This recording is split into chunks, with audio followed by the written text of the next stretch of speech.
कर दी क्या? और कर देना, मत मत करना, एक बार गुड मॉर्निंग बोल रहे थे, मेरे बच्चे जुड़ रहे हैं। चलो जी भाई,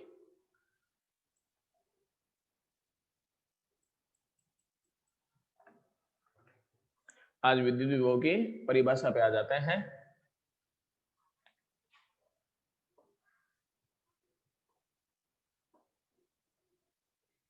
वी से लिखते हैं भाई, ठीक है। और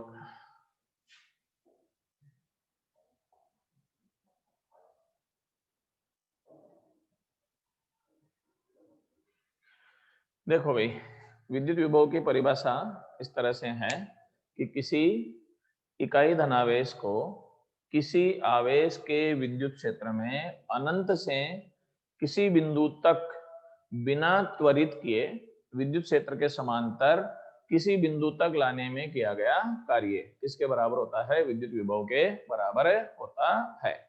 एक परिभाषा तो यह है ही। एक सीधी परिभाषा भी है जो आप लोगों ने 10th में पढ़ी है, पहले वही समझाऊंगा, बाद में ये दूसरी समझा दूंगा। फर्स्ट जो डेफिनेशन है जो 10th लेवल पे पढ़ी जाती है वो ये है, प्रति एकांक धनावेश के लिए किया गया कार्य किसके बराबर होता है? विद्युत विभव के बराबर होता है। तो प्रति एकांक धनावेश के लिए किया गया कार्य विद्युत विभव के बराबर है। तो W अपॉन क्यों हो जाएगा अपने पास, कोई दिक्कत नहीं है। मात्रक क्या हो जाएगा इसके आधार पर? जूल प्रति कूलाम हो जाएगा। ऐसा ही मात्रक जो है वो वोल्ट है भाई, ठीक है ना। सीजीएस में अगर आप मात्रक देखते हो तो स्टेट वोल्ट है इसका मात्रक। क्या मात्रक है इसका? स्टेट वोल्ट है। एक सेकेंड, आगे अपन चलें। तो ये तो मात्रक की बात हो ही गई इसमें। अब अपन चलें इसमें, ये तो 10th 11 की परिभाषा है अपने पास की V is equal to W upon है क्यों होता है। इसको इधर गुणा कर दें तो W इज इक्वल टू क्या हो जाएगा? Q इंटू V हो जाएगा। तो स्थिर विद्युतिकी में कार्य की एक परिभाषा क्या हो जाएगी? आवेश इंटू विभव। ये बहुत काम आती है भाई इन 2-3 पाठों में। कार्य की परिभाषा क्या हो जाएगी? आवेश इंटू विभव के बराबर हो जाती है। चलो भाई आगे अपन चलते हैं। अब ये तो जो है वो सीधी परिभाषा है। इसी के आधार पर अपन ये भी कह सकते हैं क्यों बराबर 1 कूलाम और W बराबर 1 जूल हो तो V किसके बराबर हो जाएगी? 1 वोल्ट के बराबर होगा। इसका मतलब ये होगा कि 1 कूलाम आवेश को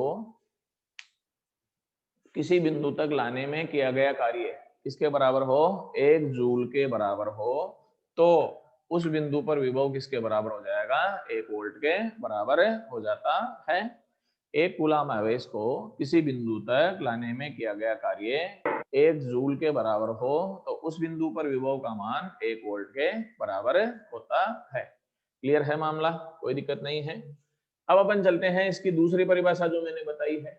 परिभाषा यूं थी कि अनंत से इकाई धनावेश को किसी बिंदु तक किसी विद्युत क्षेत्र में समांतर और बिना त्वरित किए किसी बिंदु तक लाने में किया गया कार्य उस बिंदु पर विद्युत विभव के बराबर होता है।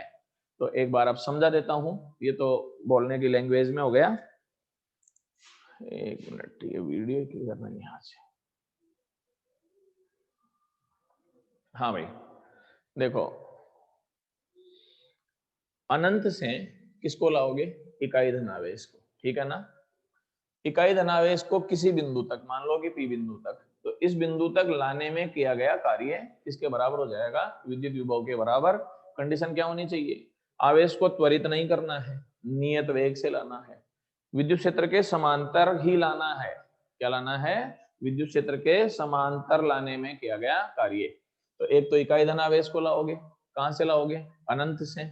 विद्युत क्षेत्र के समांतर लाओगे और बिना त्वरित किए लाओगे तो किसी भी बिंदु तक लाने में किया गया कार्य उस बिंदु पर विद्युत विभव के बराबर हो जाता है। आ गया समझ में अपने पास? अब सवाल उठता है कि ये अनंत का ही क्यों लफड़ा है? तो अनंत का मामला इसलिए है, अनंत में विभव का मान 0 होता है भाई। अनंत में विभव का मान भी 0 होता है और आगे एक विद्युत स्थितिज ऊर्जा भी पढ़ेंगे। 11th में भी तुम लोगों ने गुरुत्वीय स्थितिज ऊर्जा पढ़ी है, तो वो उसमें भी जो है ना परिभाषा अनंत से ही दी जाती है।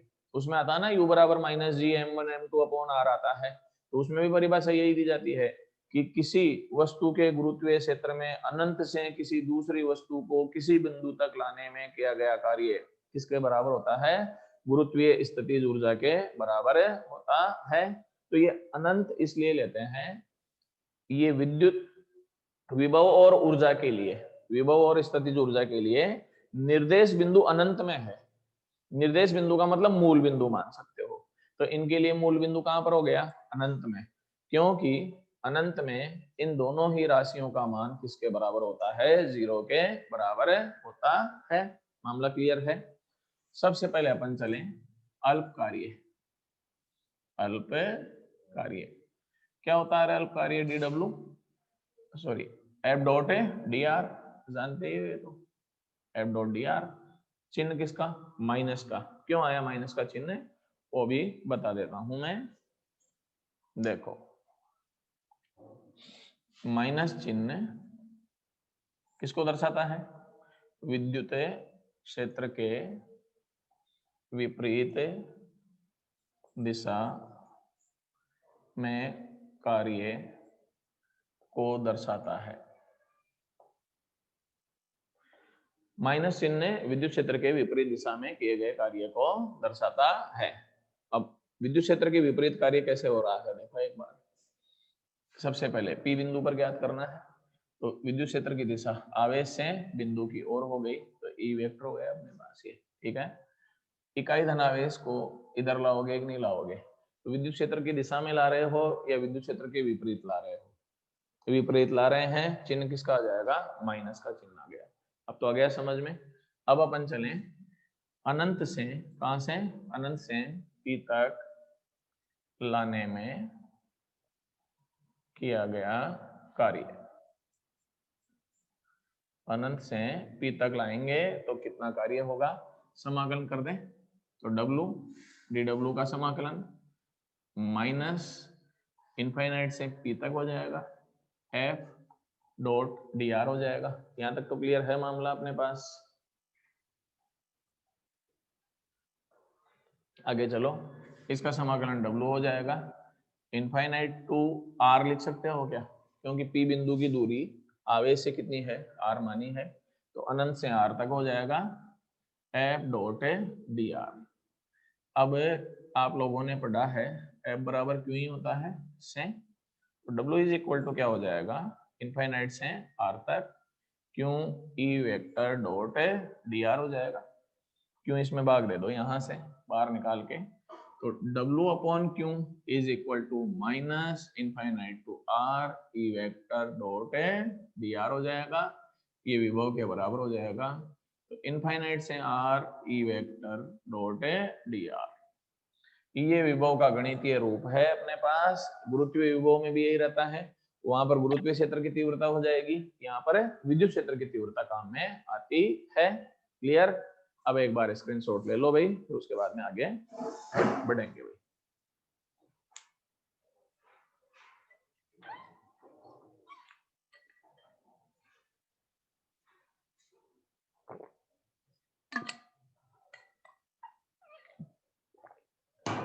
चलो जी भाई, हो गया तो आगे बढ़ते हैं।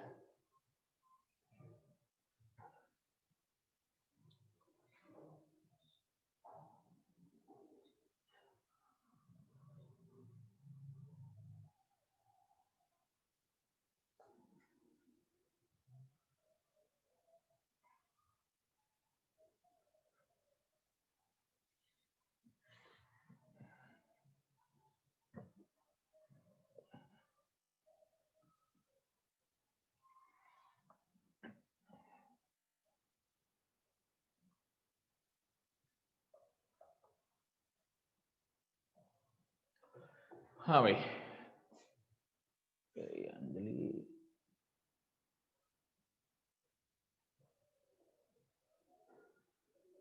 क्या हुआ? समाकलन नहीं आया क्या? क्या कह रहा है प्रदीप? बिंदु आवेश के कारण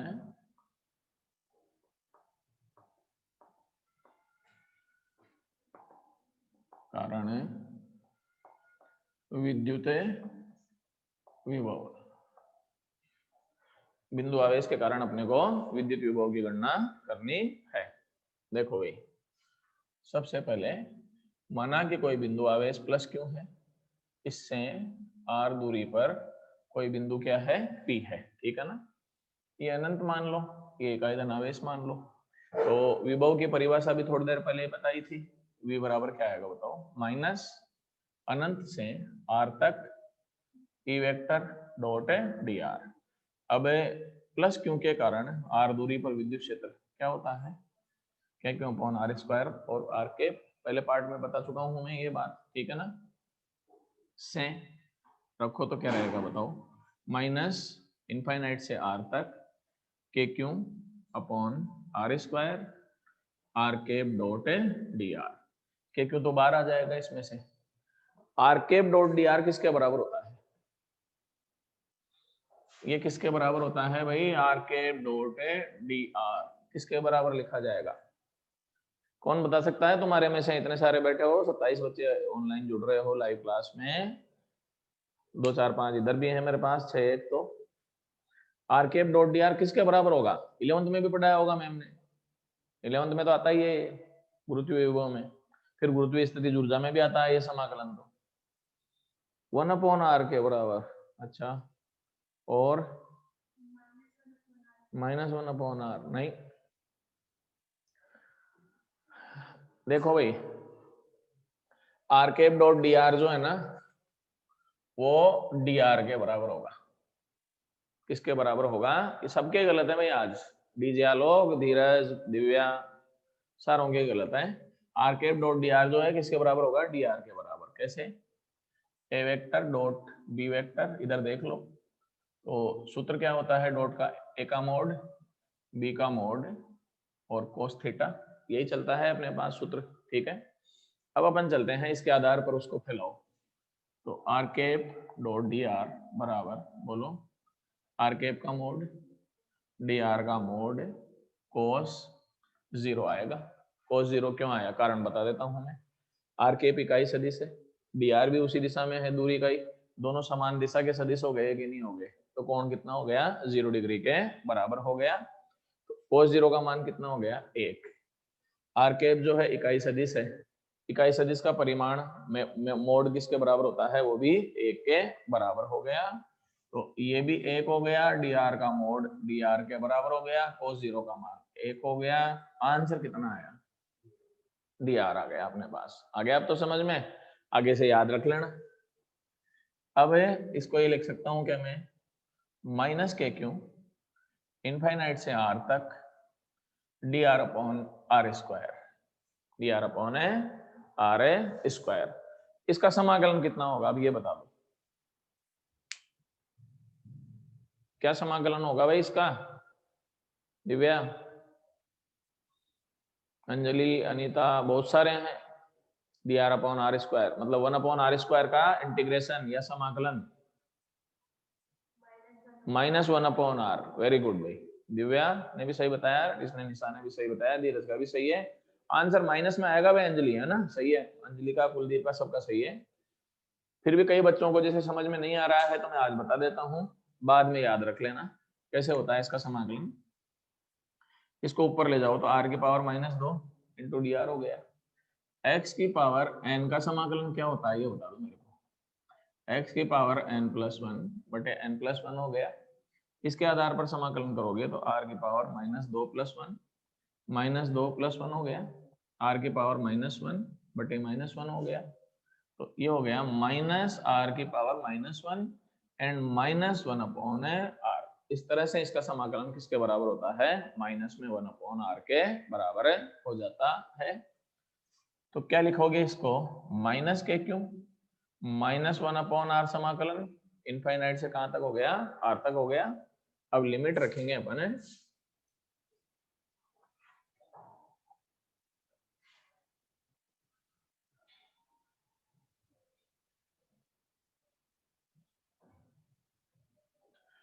तो ये लिमिट रखी तो is equal to minus K Q -1/r, lower limit में माइनस आएगा तो माइनस माइनस प्लस 1/इनफाइनाइट। 1/इनफाइनाइट जो है किसके बराबर होता है, 0 के बराबर हो जाएगा।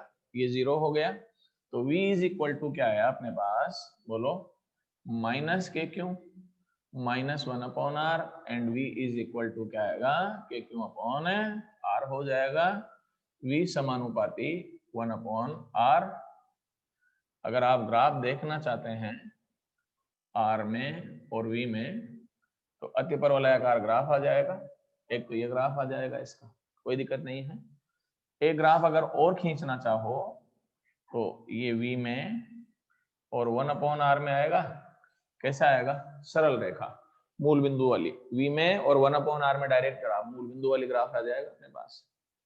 अब एक चीज और चलते हैं, देखो भाई विभव जो है अदिश राशि है। विभव क्या है, अदिश राशि है।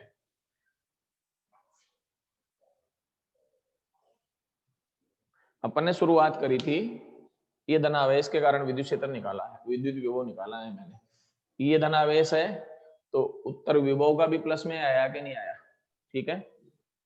ये प्लस है, शुरुआत किससे करनी पड़ी अपने को, माइनस से, क्योंकि विद्युत क्षेत्र के विरुद्ध ला रहे थे कि नहीं ला रहे थे। कैसे ला रहे थे विद्युत क्षेत्र के विरुद्ध, ई का मान इधर था, आवेश को इधर ला रहे थे कि नहीं ला रहे थे। तो यहाँ प्लस है तो शुरुआत किससे करी, लेकिन उत्तर किस में आया, प्लस में। इसका मतलब धनावेश के कारण विभव क्या होगा, धनात्मक। धनावेश के कारण विभव क्या होगा, धनात्मक। और ऋणावेश के कारण विभव क्या हो जाएगा, ऋणात्मक। कैसे सिद्ध कर सकते हैं अपन, ये लो, ये माइनस क्यों है, ये पी बिंदु है, ये इंफिनिटी है, ऋणावेश है तो विद्युत क्षेत्र बिंदु से आवेश की ओर हो गया अपने पास, विद्युत क्षेत्र इधर हो गया। अब तुम इकाई धनावेश को इधर ही लाओगे, विद्युत क्षेत्र की दिशा में लाओगे या विद्युत क्षेत्र के विपरीत लाओगे, विपरीत दिशा में लाओगे, हैं विपरीत दिशा में। विपरीत दिशा में कहाँ ला रहे हो, विद्युत क्षेत्र की दिशा में ही ला रहे हैं। इसीलिए यहां पर जब शुरुआत करोगे तो माइनस नहीं आएगा, क्या आएगा, और यहां अगर प्लस आ गया तो उत्तर में क्या आएगा बताओ, माइनस। तो अपन ये कह सकते हैं माइनस क्यू के कारण विभव, बोलो v is equal to minus K Q upon r। धनावेश के कारण विभव धनात्मक होगा, ऋणावेश के कारण विभव ऋणात्मक होता है। एक चीज और बता देता हूं, जब बहुत सारे आवेशों के कारण विद्युत क्षेत्र ज्ञात करते हो तो उसमें तो अपने को 17 चीजें ध्यान रखनी पड़ती है कि दोनों के मध्य कोण कितना है, दोनों एक ही दिशा में है या विपरीत दिशा में है, फिर समांतर चतुर्भुज का नियम है, ये सब चीजें रहती है। विभव का काम बहुत सरल है भाई, कारण विद्युत विभव अदिश राशि है। अदिश है तो सीधी गणित काम करती है भाई। जैसे 4 आवेश हैं, चारों के कारण विभव का टोटल निकालना है तो क्या करोगे, v बराबर v1 plus v2 plus v3 plus v4, plus है तो प्लस रखो और माइनस है तो माइनस रखो, दिशा वगैरह पर कोई ध्यान देने की आवश्यकता नहीं है। तो परिणामी विभव निकालना आसान है, जबकि परिणामी विद्युत क्षेत्र निकालने में अपने को समांतर चतुर्भुज का नियम, दिशाएं वगैरह सबका ध्यान रखना पड़ता है। ध्यान रहेगी ये चीज अपने पास, विभव में काम सरल है भाई। आगे अपन चलते हैं, अगर जैसे प्लस क्यू के कारण क्या होता है बताओ, विभव v बराबर के क्यू अपॉन r। मान लो कि दूरी बढ़ रही है, दूरी बढ़ रही है, ठीक है। दूरी बढ़ेगी तो विभव में क्या आएगी बताओ, कमी आएगी या वृद्धि होगी, कमी आएगी। किसके लिए, धनावेश के लिए। दूरी का मान बढ़ने पर धनावेश में विभव घटेगा और ऋणावेश में विभव बढ़ेगा, क्योंकि चिन्ह किसका आ रहा है, माइनस का चिन्ह आ रहा है। तो दूरी का मान बढ़ाने पर अगर अपने को ये नहीं कहें कि ऋणावेश है या धनावेश है और पूछे कि विभव में क्या परिवर्तन होगा, तो अपने को क्या करना है, विभव का मान बढ़ भी सकता है और घट भी सकता है। अगर धनावेश है तो विभव घटेगा और ऋणावेश है तो विभव बढ़ेगा। क्लियर है मामला, ठीक है। अब स्क्रीनशॉट ले लो, उसके बाद आगे बढ़ेंगे।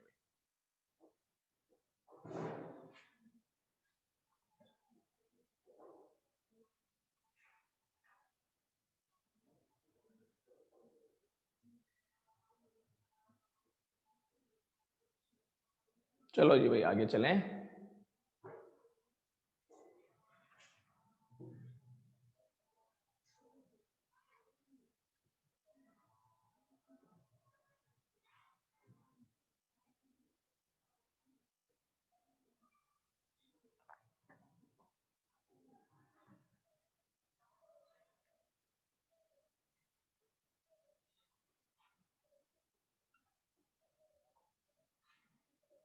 नेक्स्ट टॉपिक है आवेशों के निकाय के कारण विद्युत विभव।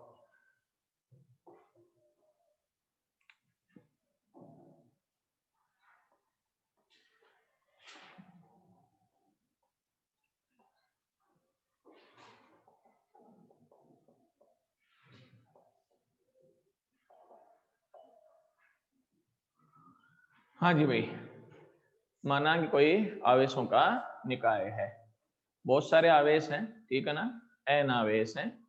इन आवेशों के जो मान हैं वो Q1 Q2 कहाँ तक है, Qn तक है अपने को, ठीक है। तो ऑनलाइन फिर बात ये तो आवेश डाली हो पूरी। गए, ये Q1 है, ये Q2 है, ये कहाँ तक ले लेते हैं अपन है Qn ले लेते हैं। इन आवेशों के कारण अपने को किसी बिंदु P पर विद्युत विभव की गणना करनी है, ठीक है। तो Q1 और P के बीच की दूरी क्या मान लेता हूं मैं, R1। अब इसमें सदिश की भी आवश्यकता नहीं है, कारण क्योंकि विभव एक अदिश राशि है कि नहीं है, तो सारा का सारा ये अदिशों के रूप में चल चलो, ये R1 हो जाएगा। ये दूरी क्या मान लेता हूं मैं, R2, और ये दूरी क्या हो जाएगी, Rn हो जाएगी। आ गया ये तो समझ में अपने पास, बहुत सिंपल है भाई। तो Q1 के कारण P पर विभव क्या होगा बताओ, V1 के Q1 अपॉन R1 हो जाएगा, ये समीकरण नंबर 1 हो जाएगा। ऐसे ही Q2 के कारण P पर विभव क्या होगा बताओ, V2 बराबर KQ2 अपॉन R2 हो जाएगा, ये समीकरण नंबर 2 हो जाएगा। ऐसे ही Qn के कारण विभव Vn के Qn अपॉन Rn, समीकरण नंबर क्या हो जाएगा, 3 हो जाएगा। तो P पर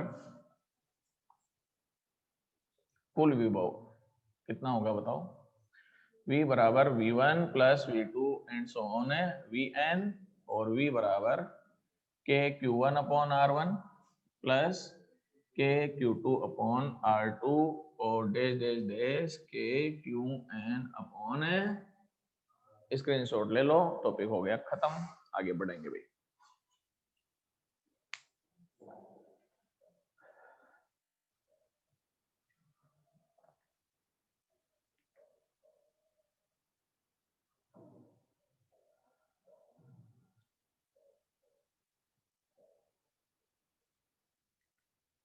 चलो जी भाई,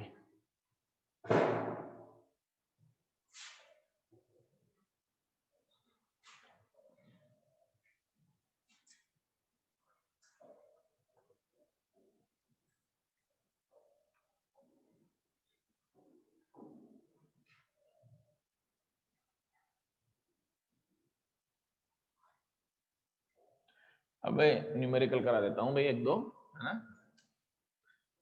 पहला न्यूमेरिकल है, दो आवेश प्लस में 8 माइक्रोकूलाम व माइनस 6 माइक्रोकूलाम एक दूसरे से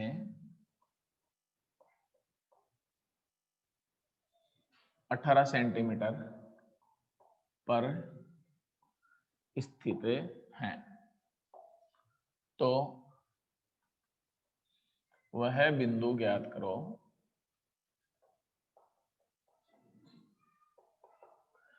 जहां पर विभव शून्य हो।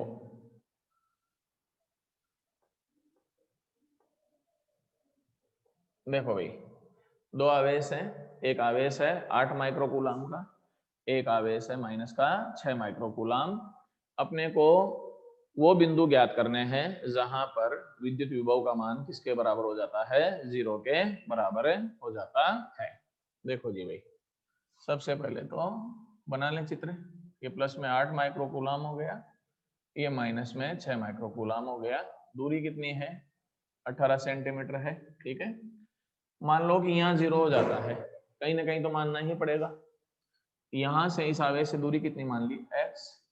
ये दूरी कितनी हो जाएगी, 18 माइनस x हो जाएगी। क्लियर है मामला। कुल विभव किसके बराबर होना चाहिए, 0 के बराबर। v1 प्लस v2 बराबर क्या हो जाएगा, 0। v1 बराबर क्या लिखोगे, माइनस में v2, ये माइनस में v2। इसको यूं लिखोगे कि के q1 अपॉन एक्स बराबर माइनस के q2 अपॉन 18 माइनस एक्स। आगे चलें, कैसे के कैंसिल आउट हो गया, तो क्या आएगा बताओ। Q1 का मान कितना है, प्लस में 8 अपॉन x बराबर minus minus 6 upon 18 minus x। देखो भाई, ठीक है, माइक्रो से माइक्रो तो कट ही चुका है, 2 से इनको और काट दो तो ये 4 हो जाएगा, और ये कितना हो जाएगा, 3। वज्र गुणन करो, minus minus plus, 72 minus 4x बराबर माइनस का प्लस का 3x, सॉरी। इसको इधर ले जाओ तो 72 बराबर क्या हो जाएगा, 5x, और x बराबर 72 बटे 5 आ गया अपने पास। ठीक है, दूरी अगर निकालोगे कितनी दूरी आएगी बताओ,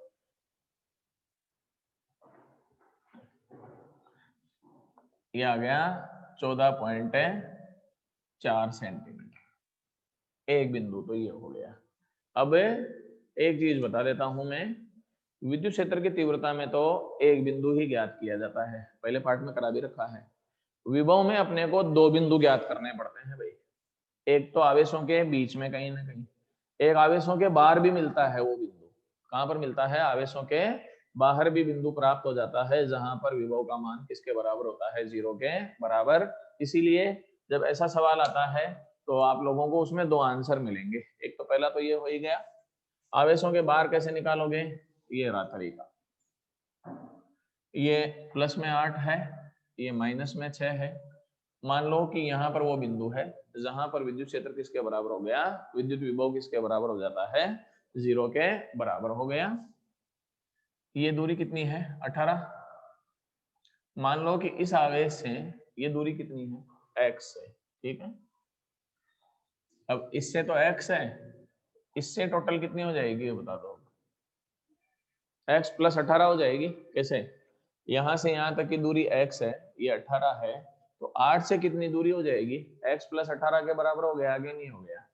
अब कुल विभव निकालो, तो v1 प्लस v2 किसके बराबर हो जाएगा, 0 के बराबर हो जाएगा, बराबर माइनस का v2 हो जाएगा। तो k q1 अपॉन क्या आएगा बताओ, पहले आवेश से दूरी x प्लस 18 हो जाएगा। ठीक है, बराबर क्या आएगा, k q2 माइनस का अपॉन क्या हो जाएगा, x हो जाएगा। कैसे के कैंसिल आउट होगा, q1 का मान बोलो, प्लस में 8 अपॉन x प्लस 18 बराबर माइनस माइनस 6 अपॉन x, ये 4 हो जाएगा, ये 3 हो जाएगा। वज्र गुणन करो तो 4x बराबर 3x प्लस 54 हो गया क्या।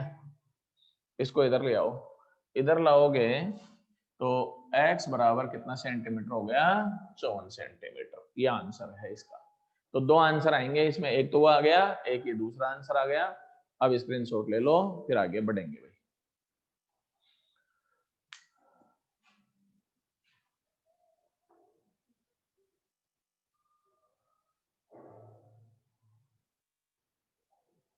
चलो जी भाई,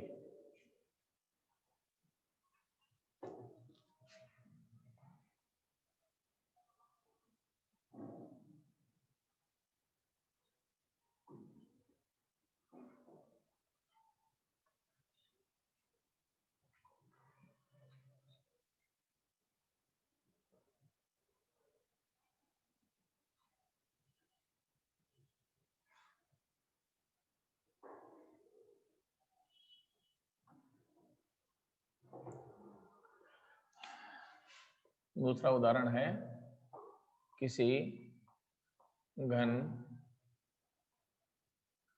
समषटभुज ले लेता हूं भाई, समसट भुज के शीर्षों पर +4 माइक्रोकूलम -6 माइक्रोकूलम +12 माइक्रोकूलम क्यों और +18 माइक्रोकूलम -2 माइक्रोकूलम रखे गए हैं। घन के केंद्र पर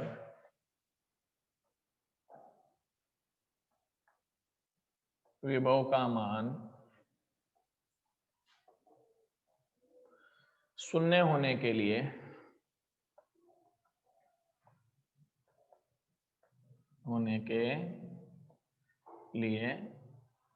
क्यों का मान ज्ञात करो। मान क्या होगा भाई? एक समसट भुज है जिसके शीर्षों पर ये आवेश रखे हुए हैं। घन के केंद्र पर विभव क्या हो, विभव का मान 0 होने के लिए क्यों का मान कितना होना चाहिए। आ गया समझ में अपने पास? तो पहले तो ये घन बना, वो समसट भुज बना लो। ये समसट भुज हो गया। समसट भुज का केंद्र जानते ही हो,